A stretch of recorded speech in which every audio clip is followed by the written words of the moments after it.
Selamat sore pemirsa di rumah, kembali lagi dengan program Ramadan Sehat bersama RSAU Dr. Efram Harsana dengan saya Dr. Lina Suryani, spesialis patologi anatomi. Pada kesempatan kali ini kita akan membahas sedikit mengenai benjolan abnormal pada tubuh.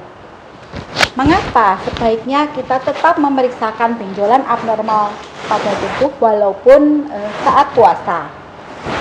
Nah, langkah-langkah apa yang dilakukan oleh tenaga medis atau dokter untuk memeriksa benjolan tersebut? Nah, untuk itu sebaiknya kita mengenal dulu apa itu benjolan abnormal pada tubuh. Benjolan abnormal pada tubuh disebut dengan tumor. Tumor sendiri terbagi menjadi tumor jinak dan tumor ganas.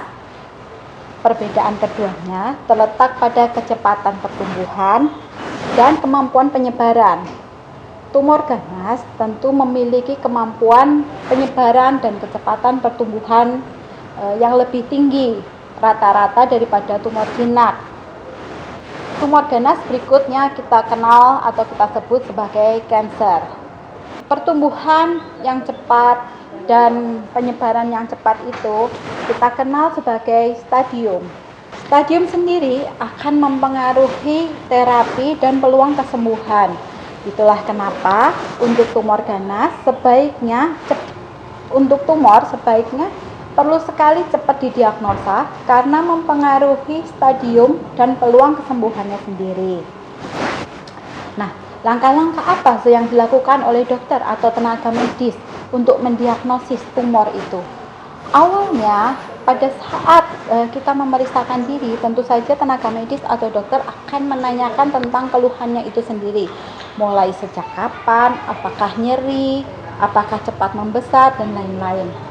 Kemudian akan dilakukan pemeriksaan fisik mengenai tumor itu sendiri, bagaimana ukurannya, di mana lokasi pastinya, konsistensinya bagaimana, mobilitas terhadap organ sekitarnya bagaimana. Nah, kemudian biasanya akan dilanjutkan dengan pemeriksaan lain. Dengan dasar pemeriksaan fisik tersebut, biasanya dokter sudah memiliki gambaran pemeriksaan lanjutan apa yang diperlukan. Seperti misalnya pemeriksaan laboratorium dan pemeriksaan radiologis yang sesuai.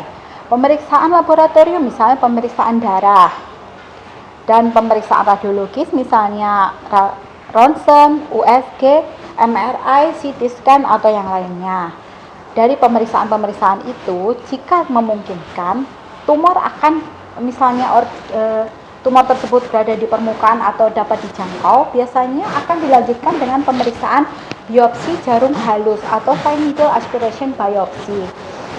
Nah, tujuan pemeriksaan ini adalah mengambil sedikit sampel dari tumor untuk mengambil sel-selnya.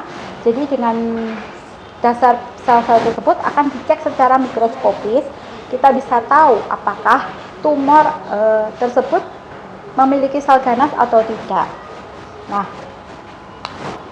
pemeriksaan di atas sekiranya tidak mengganggu puasa yang sedang dijalankan.